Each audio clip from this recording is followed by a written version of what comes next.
Como é que uma pessoa tem asma? Ei, o que tu pergunta, ô câncer de olho? O que a Camila tem? Ai! O que a Camila tem? Câncer no fígado. Perdão, foi sem querer. Sou animal, égua. Que faço São minhas unhas. Minhas unhas. Olha aqui, olha isso aqui, olha isso aqui, olha isso aqui, amiga. Olha o tamanho desse mindinho aqui, olha isso. Um animal em pessoa, só posso. Olha até a cara aí, de bruxa. Sério? O que ela tem? Câncer aonde? Câncer no olho, no fígado e na risada. Minha família inteira mora aqui. E Camila, pra cá. Não. Eu volto em setembro. Manel, shut up. Só em dezembro. Só em maio. Não sabe nem rir. Sempre vem pra cá. Sabe quem inventou o samba? Assim, ó. Quem? Sabe quem inventou o samba? Assim, ó. Eu sei que tu falei isso. Filmando a conversa de vocês.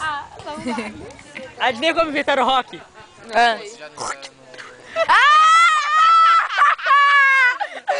Ai, muito engraçado, cara. Muito engraçado. A Andressa não é tão engraçado. Corrupto.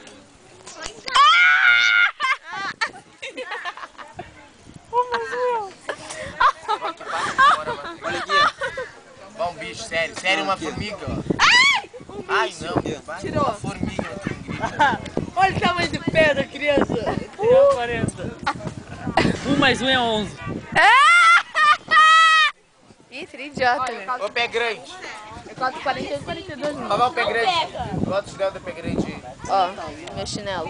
Esse pé. 42. Vê se cabe no teu pé. Não cabe no teu pé, ó. Porque você... Vai, ela vai nos guria. cagar pau. Claro, eu não lavo o sapato pra ir.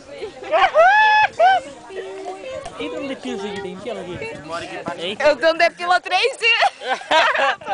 Olha isso, cara. Ele tem. Vou tentar ser Tony Ramos em mulher. esse portão. É.